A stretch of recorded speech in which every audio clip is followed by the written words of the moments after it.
Good morning, everyone. How are you? Great. My name is Paige LaRose. I'm a Senior Associate Dean of Undergraduate Programs here at the Olin Business School. And on behalf of the school, I welcome all of you to our Olin community, and of course, welcome your students to our community as well. We're incredibly excited to have them, and also you now, join us, and just really thrilled to get this year kicked off. So this morning, I'll give you a brief overview of what will be happening at our Dean's meeting for parents and families. You all get not only one, but two deans. You will hear this morning from our incoming dean, Michael Mazzio, who is regrettably unable to be here on his move to St. Louis. He begins with us on September 1st. But also we'll hear from our interim dean, Anjan Thakur, as well. Following the dean's remarks, I will sort of spend some time with you and preview what your students will experience this fall semester. So hopefully you can also know what to expect when you get those phone calls, texts, or however you guys are communicating with your student these days. So we'll kick it off with the welcome message from Dean Mazzio.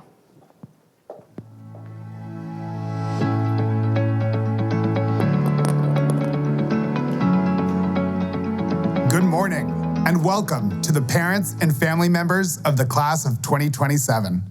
My name is Mike Mazzio, and in just a few weeks, I'll be there on campus as the new dean of WashU Olin Business School. But as I pack up and prepare for my move to St. Louis, I didn't want to miss a chance to welcome you to WashU's beautiful campus and assure you that your students are in good hands as they, and indeed all of us, begin their Olin experience. In truth, my experience began many months ago when I was drawn by the opportunity to lead this outstanding school.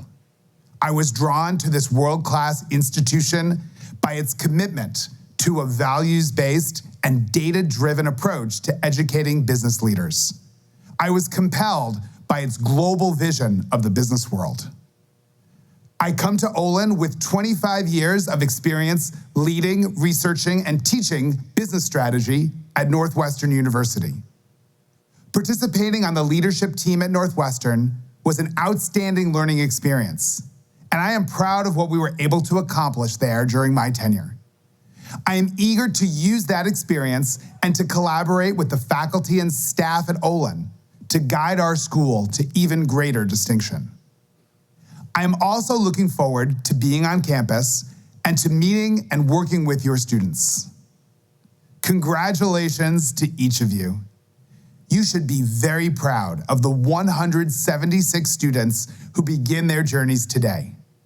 They represent the most accomplished colleagues, classmates, and future leaders in the class of 2027. In fact, only 10% of the applicants to WashU Olin got in, and that includes your students. Of course, that comes with some challenges, and I hope you won't mind if I offer a little advice as you see your students off. They're used to being the best students in their high schools. Now each of them will be surrounded by only the best students. From time to time, they may doubt whether they're in the right place. But let me assure you, they wouldn't be here if a lot of smart people didn't believe they could grow together, learn together, work together, and achieve together. As their parents, you have the privilege of stepping back and giving them space to learn what they're capable of, to achieve, fail and achieve again, to navigate challenges, to make their way. So what can you do? Urge them to get involved outside the classroom in one of the 30 organizations at Olin Business School. Push them to meet regularly with their academic and career advisors. Advise them to make time for interdisciplinary courses and experiences that will open their eyes to new opportunities. Get them to consider a global experience. And of course, don't let them forget to respect the enormous privilege of attending a world-class institution. Attend class, show up, be on time, study. Mind the little things, and the big things will take care of themselves. This is an exciting time for all of us, for you, for your students, and yes, for me. I join in your excitement for the possibilities as a new academic year begins and for the chance to participate in your students' journeys over the next 4 years. Congratulations, and I look forward to meeting you one day soon on the WashU campus.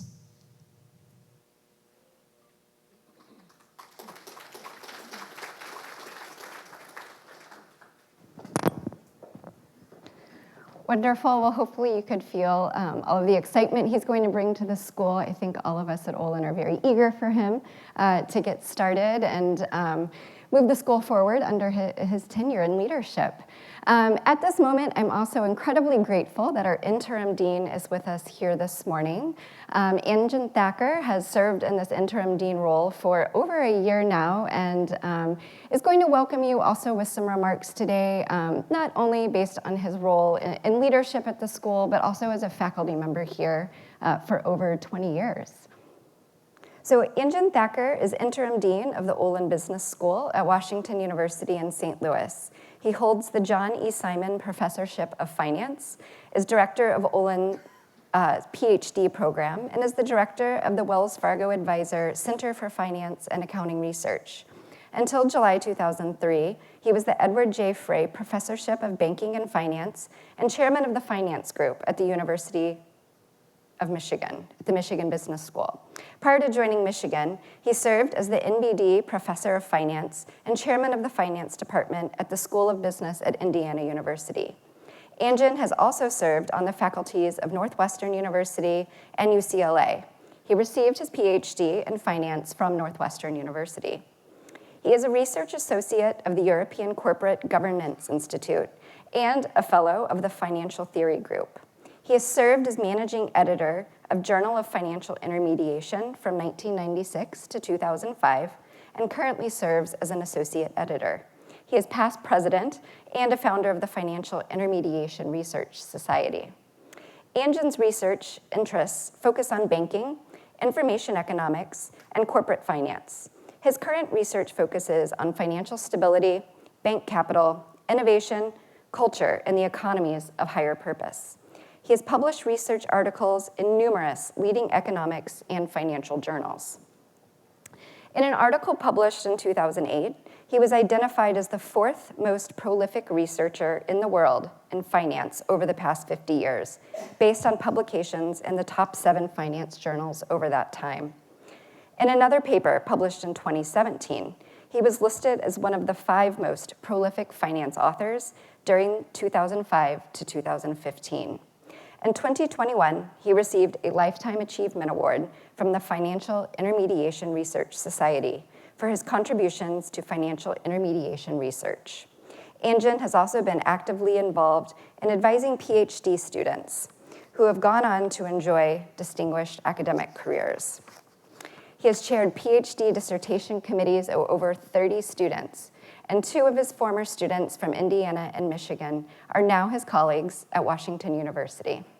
He has won numerous teaching awards in the MBA, Executive MBA, and PhD programs at Indiana University, the University of Michigan, and Washington University in St. Louis. Please help me welcome Anjan Thacker to the stage.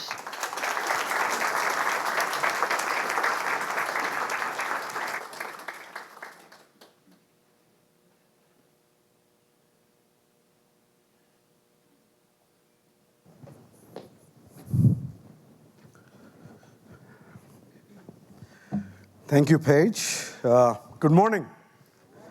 Welcome, everybody, to the WashU campus and the WashU family.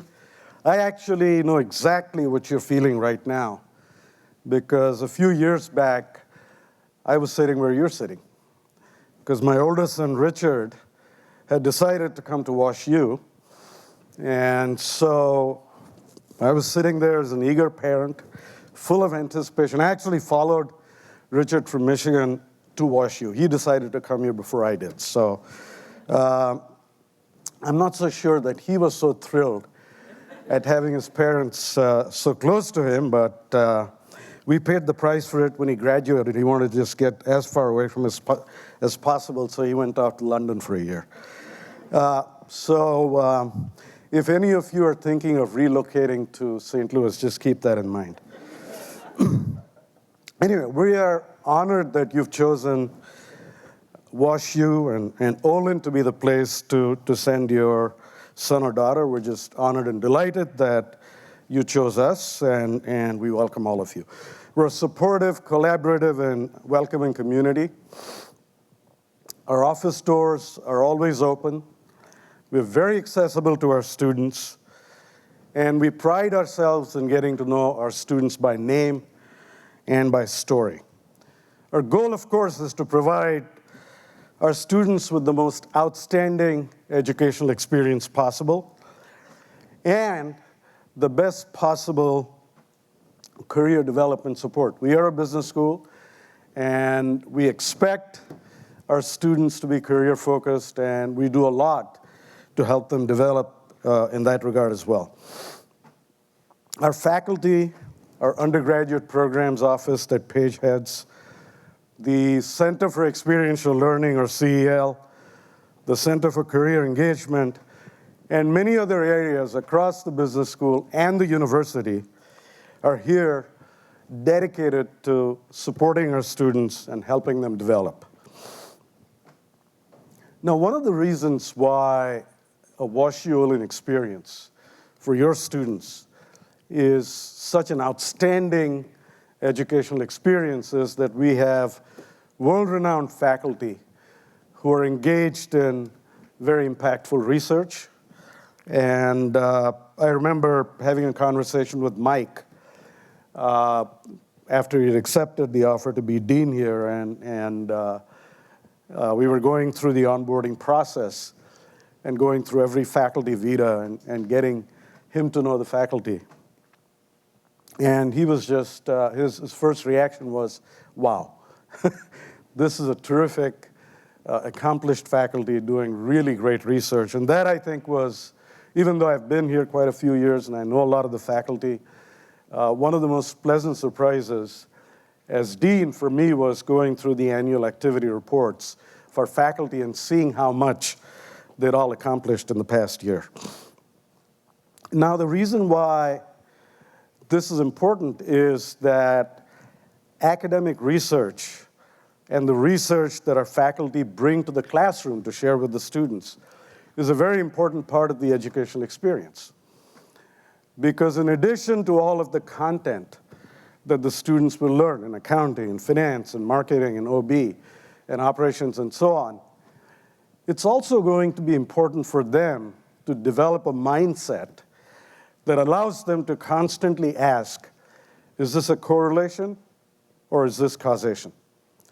And that, as you all know, is critical to making good business decisions or any decisions in life.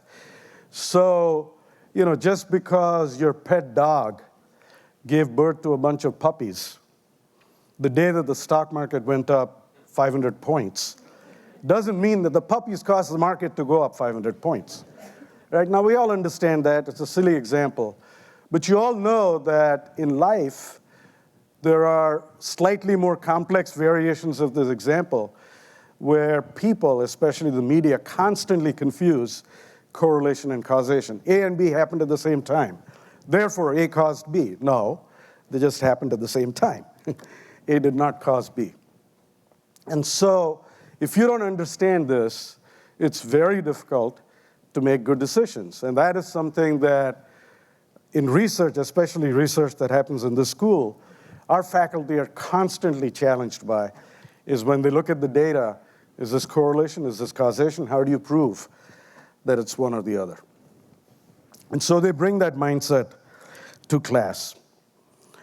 And we also encourage our students to not only focus on what they learn in the classroom, but to also take advantage of all of the experiential learning opportunities that we provide them. Now, these are both in the classroom, hands-on learning. It's also the variety of real-world experiential learning projects that they'll have an opportunity to be a part of and work with companies and organizations, as well as global learning opportunities in other countries. And so, as you talk to these students, encourage them to take advantage of all of these things and not just what they get in terms of classroom experience. And this, I believe, this multifaceted experience in the business school, I think is really important for developing leadership skills and developing a perspective on the part of these students. And we're all about developing future leaders, right? That's what our goal is. And we believe that the best leaders of the future are going to be those who are purpose-led, values-based, and data-driven, okay?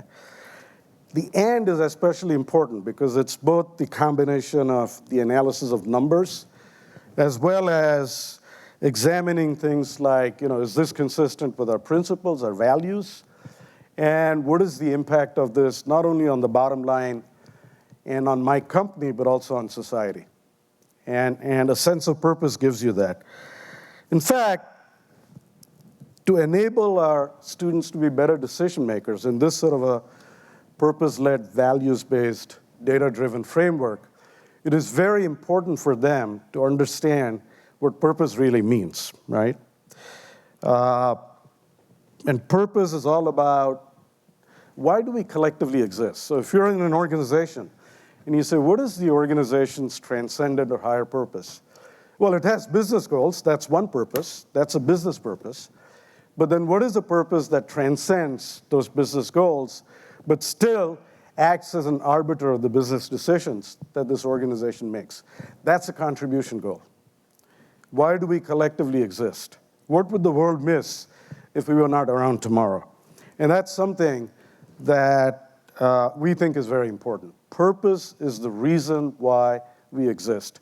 All of us, every one of you in this room and your children, we're all hardwired to have a sense of purpose. It's very important to identify what that is. So tomorrow morning, following our Olin tradition, I'm going to give the first lecture to our incoming freshmen. So the tradition is that the first lecture they get is from the dean. So Mike and I arm wrestled to see who would give that first lecture. And I lost, so no, I'm just kidding.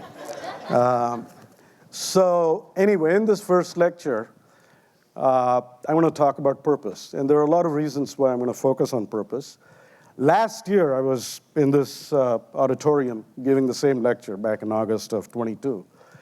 And I had like 14 or 15 slides, and I was talking about, wealth creation and risk and return and diversification in the stock market and attributes of great leaders. And I had about 14 or 15 slides. I'm sure Paige remembers this. I had one bullet point on one slide where I talked about purpose. Then I had about 10 minutes or so at the end of the lecture to answer questions. And for the next 15 minutes, the only questions I got from the students were on that one bullet point on purpose. And I remember Paige standing in the back waving like, please stop, you're ruining my schedule. So this year we decided that we'll focus on that. We're also in the process of developing a course, and the details are not worked out yet, but they'll get it sometime during the 4 years that they're here on purpose itself. So this is something the university as a whole is also taking very seriously. Now, what is Olin's higher purpose? So this year, we went through this purpose discovery exercise, and Olin's higher purpose is discovering knowledge, enriching people, and because we're a business school, that has two meanings: in the pocket, in the soul, right? And advancing business to change the world, for good. And good also has two meanings, forever and for the better. And so we went through a very rigorous exercise to discover this purpose. Now, when I give this lecture tomorrow, I'm going to challenge all of the students to reflect on their own personal purpose. What is your own purpose in life? And now, obviously, they're young. Their purpose will evolve as they gain life experiences. I always write mine in pencil so I can erase it and change it, and I've redone my purpose statement 100 times. That's okay. but you've got to start. And I've done quite a bit of research on this in the past 10 years or so with a former colleague of mine from Michigan. And research has shown that individuals who have a written down higher purpose are more likely to be personally, strongly motivated to achieve things in life. They're better able to withstand stress. They're just as susceptible to stress as anybody else, but they're better able to withstand it. And they're better able to avoid feelings of loneliness. They sleep better, and they lead more meaningful lives. They're also less likely to have pro-inflammatory cells. We don't want those. And they're less likely to be prone to harmful addictions. So we think this is very important. We think it's even more important for young people to begin to reflect on it. And so that's one of the things that these students will get in their Olin experience that I think will be quite unique compared to any other school. So again, I want to thank you for being here, and thank you for trusting your sons and daughters with us. We are here to help them to learn, grow, and succeed. And again, I'm really honored to be here with you this morning, so thank you. I'll turn it over to Paige.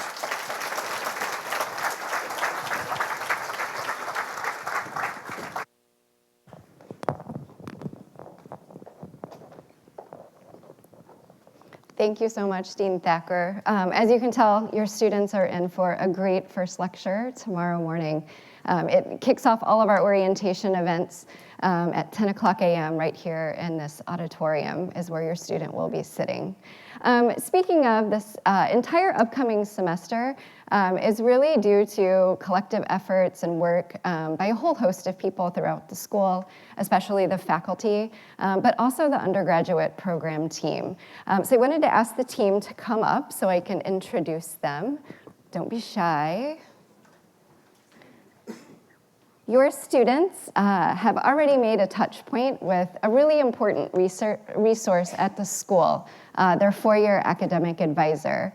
Your students were asked to engage in some modules over the summer to learn more about our curriculum, about various student activities they can engage in, and of course, already made a connection with their four-year advisor. Wanted to introduce all of these important people. In case you are unsure of who your student's four-year advisor is, you might send them a text, but I think they're in a meeting. Our team is also prepared with a roster of incoming students and their advisor. So when you get an opportunity at the end of our session today to introduce yourselves to them and you're unsure of where to go, someone can direct you in the right direction, okay? But my team, I'm really proud to work with, and I'd like to introduce. I'll start with Yoon Groves, Assistant Dean and Director of Academic and Student Affairs. Next we have, I have a bad angle here, Joy Adler, our undergraduate program event coordinator and responsible for much of the smooth flowing events that will go over the next few days. Sean Brody, Associate Director of Undergraduate Advising and Student Affairs. Connie Henning, who has a joint appointment between our office and Olin's Center for Experiential Learning. She is the advisor for a few of your students, but Connie was unable to be here today. She's actually in Barcelona right now. She is traveling with a group of students who are participating in one of our CEL programs, where they are engaging in a consulting project for a startup in Barcelona.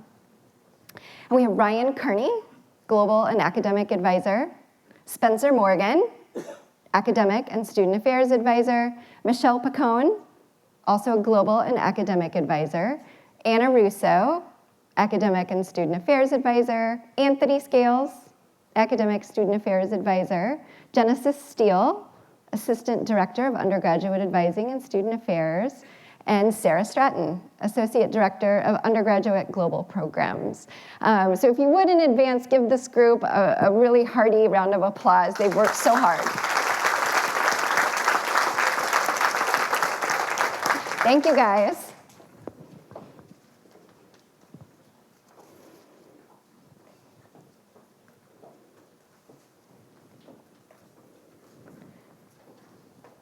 So I wanted to spend a moment really talking about how your student can best utilize their advisor and other resources on campus.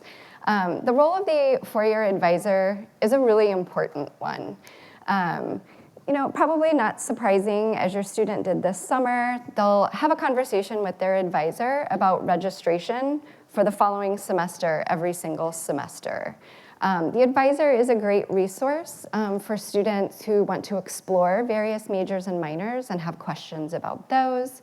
They're great in helping them plan out their entire academic career, how to incorporate a global experience, how to think about how majors and minors possibly connect to career outcomes and their career journey as well, and a whole host of other things. The advisors are also really great support people too. Campus has so many resources, as I'm sure you've heard about over the past few days, but at some point, perhaps navigating all these resources, it can be overwhelming. It's almost like you want one web page or you want some AI tool to help you go where you need to go, right? I would offer up that the four-year advisor should be considered a really great starting point, whether it's a struggle, whether it's, I want to engage in something more. Really do encourage your student to reach out for that support. And then finally, the advisor can really connect students to other opportunities that are available.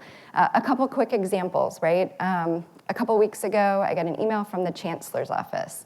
The chancellor's looking to have lunches with students over the course of the semester. So I asked the advisors, hey, who in your advisee caseload would really enjoy engaging with this opportunity? And I passed those names along. I have a faculty member. He leads our Business of Entertainment program. There's a music festival in Forest Park over Labor Day weekend. He wanted a couple of students who might be willing to be there, get free tickets, but also get some experience putting on a large-scale music event, right?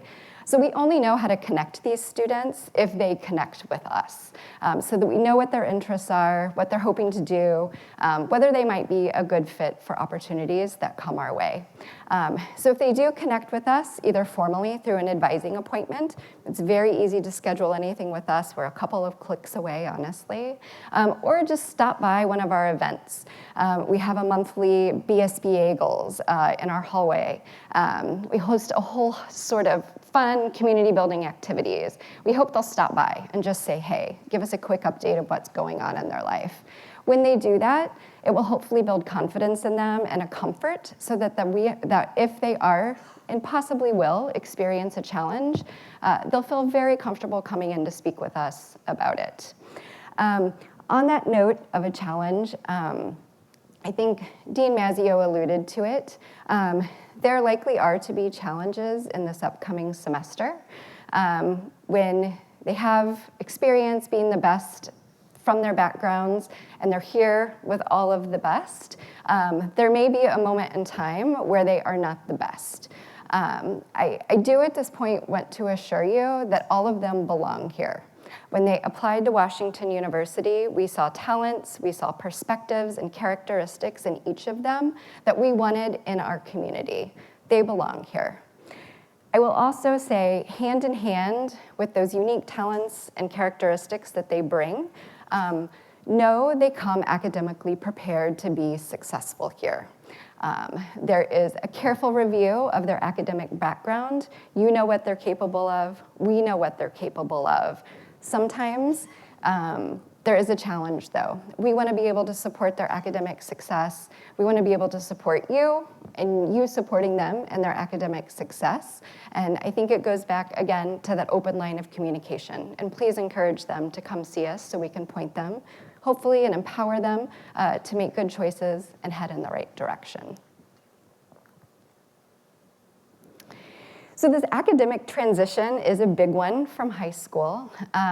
In the business school here, they start with us, and on day one, they're going to engage in our rigorous curriculum, and they are going to experience many of the things that Dean Thacker alluded to: analyzing data, thinking entrepreneurially, learning teamwork and collaboration, and cultivating a global mindset.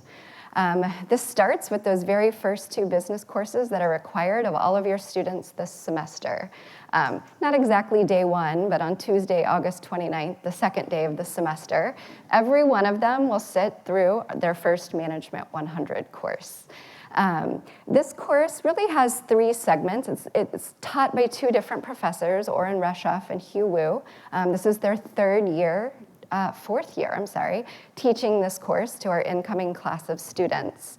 The first section of the course is notoriously the most difficult one, where they discuss economics. The first exam after that segment of the course is historically the most challenging one, and it occurs around October 1st. So if you're sensing some stress around that time, that is probably why. The second section, I hear, becomes a little more manageable, where they talk about firm strategy. Then there's another exam. And then the final segment is about the impact of management and incentives. In addition to these 3 exams in the course, another significant experience they'll have is our Management 100 case competition. This will occur sometime in early November. Your student has already been placed on their management team. It is a team of 4 or 5 students, and they'll be asked to work together and deliver a presentation about a business problem that some company is facing. A heads up, if you do or don't know whether your student brought professional business attire, you might check with them. They will need a suit or some sort of professional attire by early November when they have this presentation for the Management 100 case competition. Ultimately, I think I added up that there are 36 management teams in this cohort. Dean Groves assigned them all. Checking my math, I think it's correct. They've all been assigned to these management teams. The top 4 of the 36 teams will get to present in the Management 100 Case Comp Finals. It occurs in this auditorium on November 29th. The entire first-year class is here together again. We'll have a row of esteemed judges that will listen to the final presentations and ultimately name a winner. It's a really fun night. It's really fun to see how far they progress in really just their first 14 weeks of school. So in conjunction with this Management 100 course is another course that they're enrolled in, Management 150, asterisk, if we do have any family members of our business and computer science students, which we likely do, they have a very similar engineering seminar course as well that they're enrolled in. Sort of a similar experience, but my remarks will default to this Management 150 course because myself and Dean Groves lead the 4 sections for this Management 150 course. Every week, we have a senior member from the Olin faculty come in and lead a lecture. Over the course of this semester, these management teams in the Management 150 course are asked to develop some sort of business, see it out through a business plan, and then they'll have a pitch competition in the course, also in November, early November. Another stressful time, early November, in addition to that October 1st first exam. At that Management 100 case competition finale, the top 4 product pitches, as voted on by their peers, will also present that night as well. So again, a great festivity for all of the students to come together at the end of the semester. The other courses that your students are likely all enrolled in include a calculus course at some level. There are a lot of calculus resources on campus. Sometimes choosing the right one can be difficult. Again, come see an academic advisor. We can certainly talk through what type of resource for CalCalc might be best for them. About half of the students will be enrolled in college writing this fall. The other half will take the course in the spring. The Writing Center is a great resource if they're needing assistance there.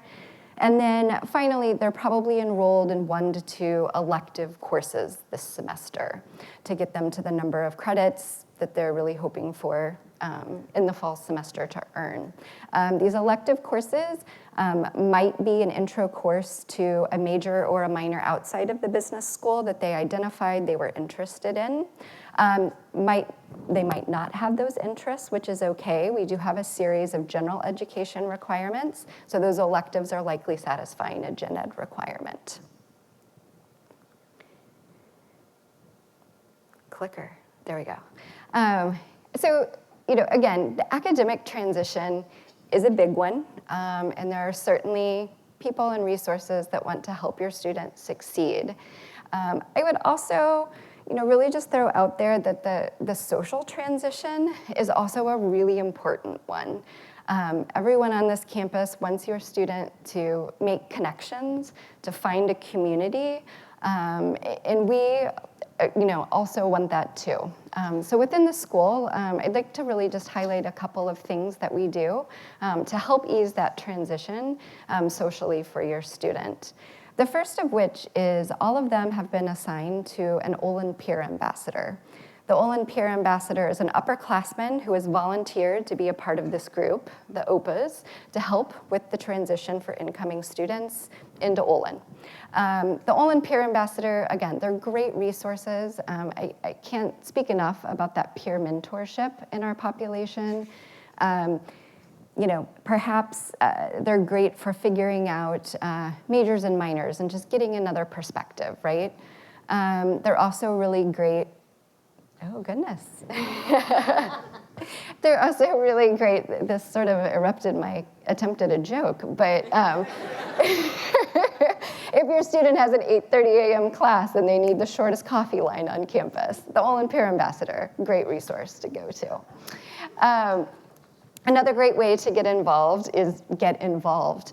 Within the business school, I think we're approaching 30 student organizations, close to it, I'm getting a head nod, that are really thriving, and they're great communities for students to gather around some sort of interest, right? There's a variety of student organizations to get involved with. We will host an activities fair on Thursday, August 31st. You can come, get free food, check in with your four-year advisor, and also sign up to get on the mailing list for all of the organizations that we have. And then, of course, WashU more broadly has numerous student organizations that a student could get involved with as well. And the day following our activities fair is a campus-wide activities fair too. So while I would say the academic transition and that social transition, I will encourage and we'll spend some time with your students over the next 3 days, really encouraging them to focus and feel comfortable with those things. But there are a whole host of other opportunities within the school and of course on campus that they will be exposed to. And when the time is ready for them, I hope that they will feel ready to engage with. One of which is having a global experience. You could tell by some of the titles of my team. We have 3 people on the team who coordinate our study abroad experiences. They also serve as four-year academic advisors. Great resources if your student is considering a study abroad experience. And a global experience, should they be interested, could occur as early as next summer for them. The Center for Experiential Learning, I sort of mentioned earlier when I introduced one of our staff members, not likely a credit-bearing opportunity they're going to engage with in their first year, but certainly in future semesters, doing a project through them. It's a consulting project where students work in teams and are connected to a business. It's just a fantastic opportunity for students to learn and grow. And then also, to the extent that they're ready, engaging in their career journey is something that is available to them in this first semester and in this first year. Our newly unified Center for Career Engagement has a host of communities, career communities. The business career community, of course, is one of them and is one of the biggest on campus. There are career coaches that can help students have early on conversations in this first year, and of course are a great resource all the way through graduation. A note on that, I think parents may at some point, and hopefully it won't happen and they won't feel that pressure in this first year, but this sort of comparison to others in that career process. And I think it's really important to sort of just see a big picture of the career journey and how many touch points and opportunities there are along the way over the course of 8 semesters for a student to engage in that career process when they're ready to. Some may feel ready now, Some may not for a while. And I just want to throw this out there that it is perfectly okay.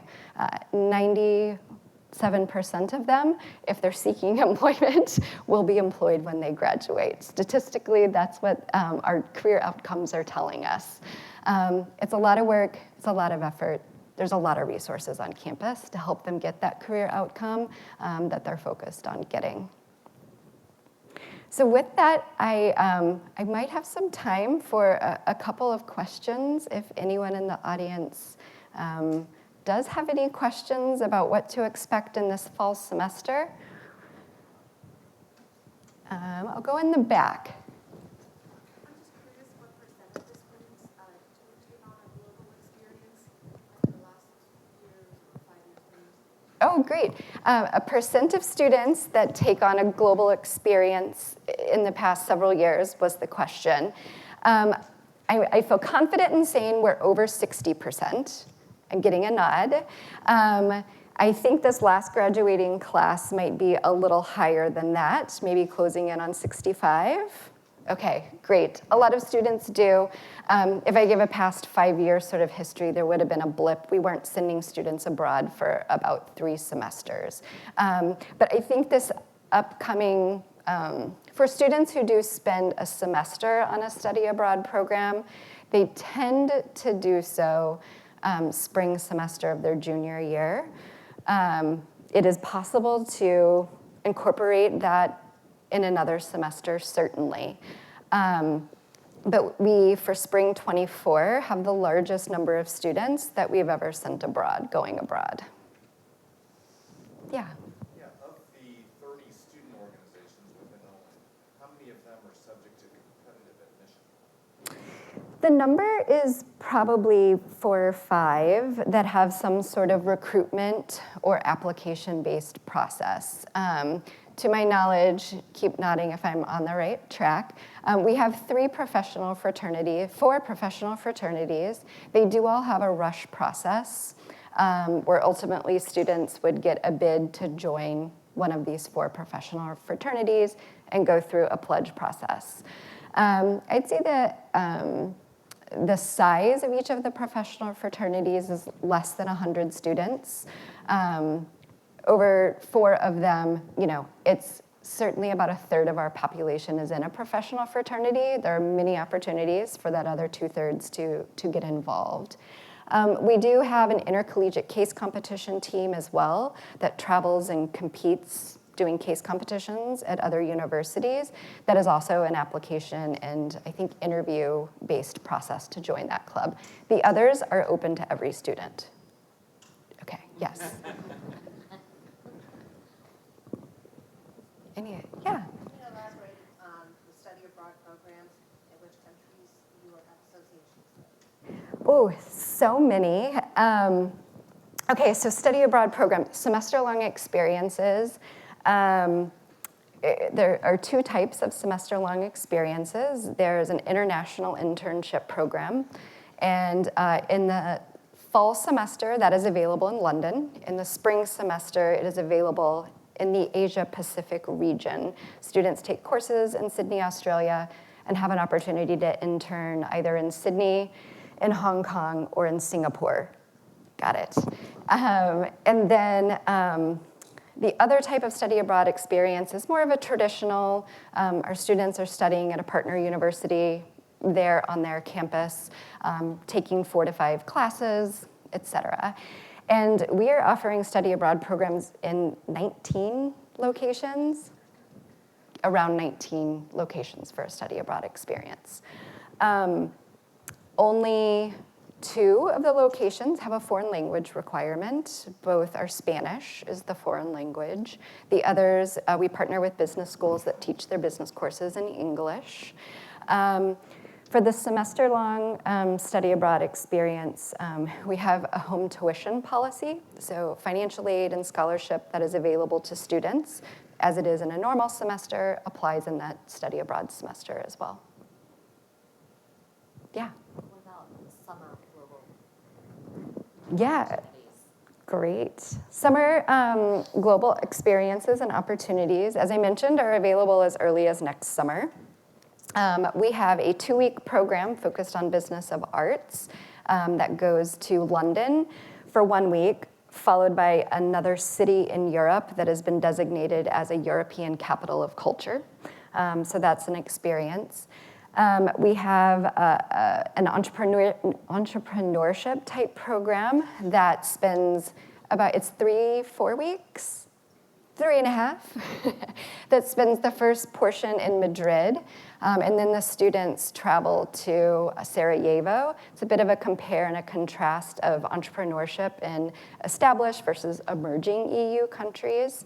Our third sort of, special's not the right word, but program that we offer is the Israel Summer Business Academy. It is a 6-week, 6-credit program in Tel Aviv for that program. And then there's also a whole host of these partner schools where we send students on semester-long experiences. They often offer summer programs as well. So we've had students go to Bocconi University in Milan, London School of Economics. We have a partnership in Vienna University. Does that sound right? I might be wrong. University College Dublin has a summer program. So there's a variety of places they could just go take a course too. Yeah. You mentioned the teams, Management 100 and 150. Are there also larger cohorts that the students are in as well? There are. So the students have been placed into one of 4 cohorts this semester. In Management 100, I think there are exactly 44 students in in each of the 4 Management 100 sections. So that is considered their cohort. Students will have, I believe it's Professor Reshef and Dean Groves for 100 and 150, or they're enrolled in Professor Wu's in my sections of Management 150 as a cohort. Their management team is built within that cohort or that section of 44 students. Do the cohorts do anything other than take that class together? No, not necessarily. No, they just take that class together. They are aligned, the cohorts are aligned by advisor as well. The advising team will sit in on Management 150. So most students in your cohort also have Ryan as their advisor. Or sometimes we're paired up, but Ryan and or Genesis as their advisor, for example. Yeah. Oh, sorry, thank you. Can you talk about majors and minors and when students have to start thinking about required classes? Great. Our curriculum, I would say, is fairly sequenced for the first 3 semesters. So this fall, they're all taking Management 100 and Management 150. In the spring semester, they will all take Microeconomics and Business Statistics 1, potentially would take Principles of Financial Accounting. This is, again, where this conversation is really important. It's not required, but if a student has told me I'm interested in the finance major or the accounting major or a supply chain major, I will then be cued to say, we should really talk about taking financial accounting. So that's an option. In the fall semester, if they hadn't taken financial accounting, so this is moving into fall semester of sophomore year, they would take a financial accounting, a required management communications course, business statistics 2, and then potentially, if they're on the path to knowing what they might want to major or minor in, they could add that course in as well. Likely by spring of sophomore year, we will have definitely encouraged that they try to take that intro course to the major or minor they're most interested in, or 2 or 3 majors or minors that they might be most interested in. Students have been asked to declare a major by the end of February of their sophomore year. They could potentially add a major or minor later, but we do ask they sort of commit and declare at least one by that point. Yeah. Are the various majors open, or do they have to apply limits to? Nope, all of our majors and minors are open and available for students to declare. There is no limit. We do have one major, the second major in financial engineering, that is application-based. There is a large number of prerequisites leading up to the financial engineering second major. What if your kid just doesn't want to do business whatsoever by the time they're done with this stuff? Then do they have to start? It happens. What if he doesn't want to do that? You don't know he's 18. So true. Yes, there is an opportunity at WashU to transfer amongst the academic schools. It definitely happens. We have a small handful of students that do leave Olin and transfer to arts and sciences, to the McKelvey School of Engineering, or the Sam Fox School of Design and Visual Arts, because this wasn't a good academic fit for them. That's fine. I'm glad that they figured that out, to be quite honest, right? The structure, so Management 100 and 150, certainly I'm convinced they'll learn something from it. Unless they choose to keep a minor or a second major with us, probably won't transfer out. But the rest of their schedule this fall will be considered the version of our general education requirements for the other schools. So I feel very confident in saying they would still be making progress with the other courses that they're taking this fall. Yeah. Anything else? Okay, question?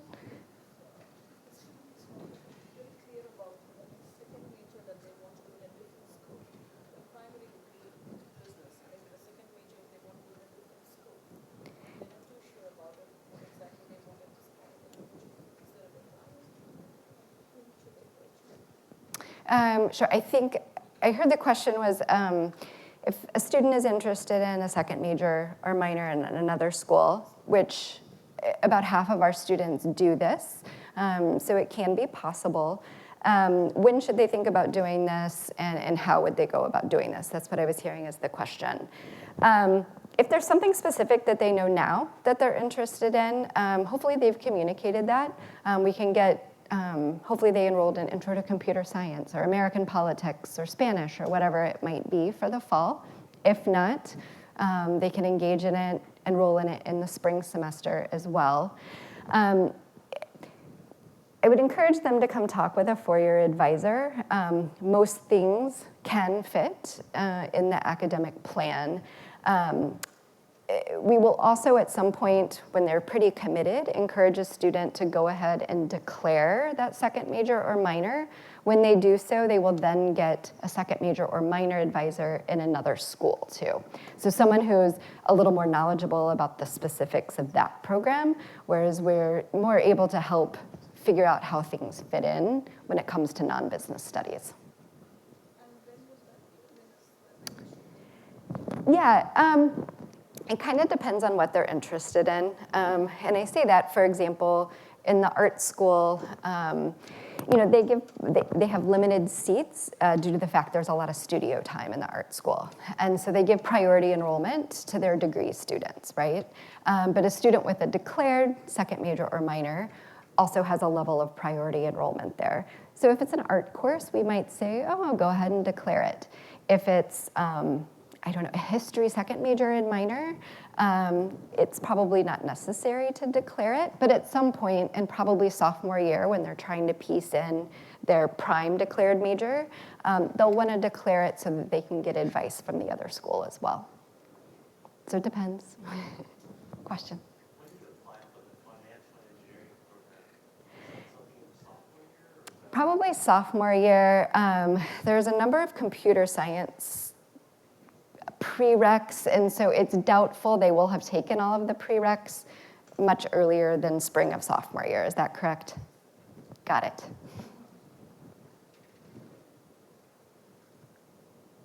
Oh, question back in the back. Just out of curiosity, when companies come to interview, is there a different program for MBA students here and undergraduate business students here?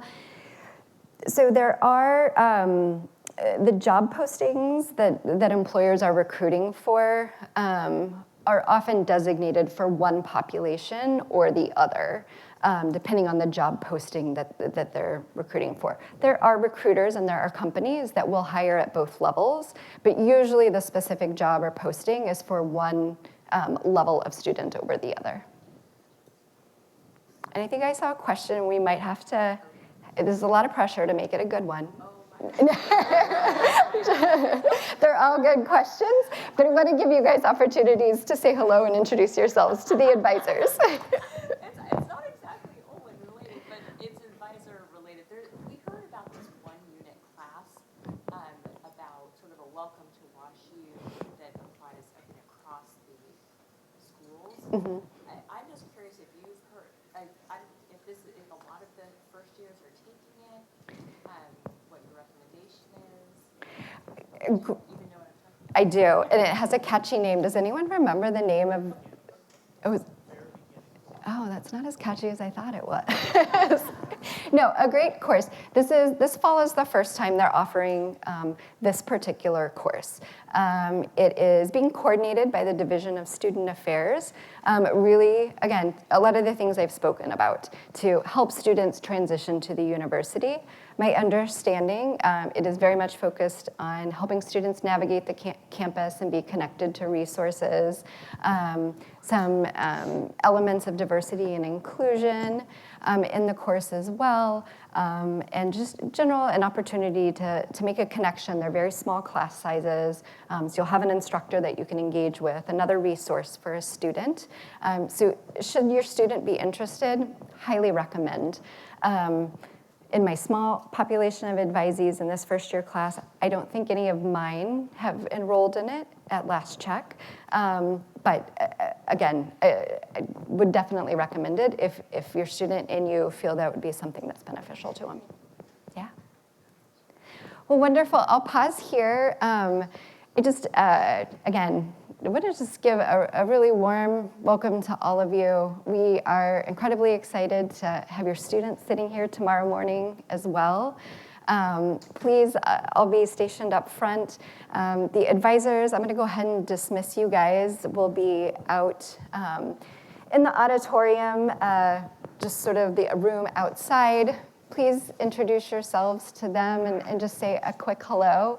Anything about your student that's special and of note, and just really welcome you and wish you safe travels home. And I am sure the goodbye will be difficult here and later today, but feel that your student is in good hands, and we're really excited to see all of the great things they're going to accomplish. So thanks for your partnership, and have a good rest of your orientation.